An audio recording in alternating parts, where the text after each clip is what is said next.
Juste après la lecture du testament, j'ai été chassé de chez moi par ma propre famille. Sans argent. Sans explication. Sans même le temps de faire mes affaires. Ma mère a dit sans détour, si tu prends quoi que ce soit qui lui appartenait, ne reviens plus ici. La porte s'est refermée derrière moi, la maison dont j'avais payé les factures pendant des années. Il ne me restait plus qu'une seule chose dans la poche de ma veste de travail, le vieux portefeuille de mon grand-père, et une vieille carte bancaire qu'il m'avait un jour glissée dans la main, en souriant et en disant, en cas d'urgence. Je ne l'avais jamais utilisée. Jusqu'à ce jour-là. J'ai pris le bus, je suis allé directement à la banque. Le sol brillant, les stylos attachés par une ficelle, tout était froid et propre comme si cela n'avait rien à voir avec ma vie. Je voudrais ouvrir le coffre numéro 317, ai-je dit, en tendant la vieille clé. L'employé m'a regardé, avec un sourire mécanique. Veuillez patienter un instant, monsieur. Elle est revenue avec le directeur de l'agence. Cet homme a regardé la carte bancaire de mon grand-père, puis l'écran. Son visage est devenu blême. Il s'est penché, a parlé très bas mais d'une voix pressée, « Monsieur, s'il vous plaît, regardez ceci. » Il a tourné l'écran vers moi. Une ligne rouge vif est apparue, alerte à la fraude. Litige sur l'accès au coffre.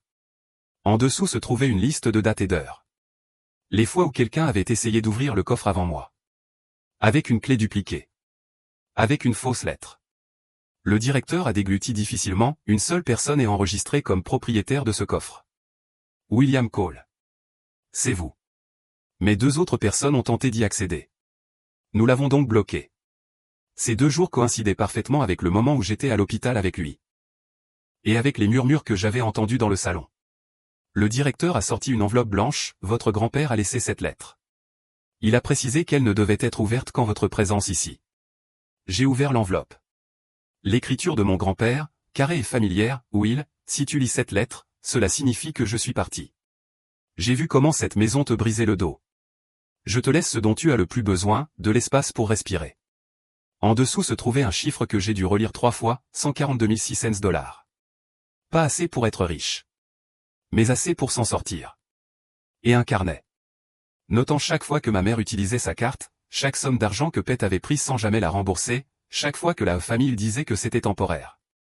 La dernière ligne qu'il a écrite, ne discute pas avec les imbéciles. Tu n'as rien à prouver. Mon téléphone n'arrêtait pas de vibrer. Maman. Ma sœur. Le dernier message s'est affiché, si tu prends quoi que ce soit, ne reviens pas dans cette maison. J'ai regardé l'écran. Puis j'ai répondu par une seule phrase, j'ai compris. Et pour la première fois de ma vie, je suis sorti d'une famille, non pas en tant que perdant, mais en tant qu'homme libre.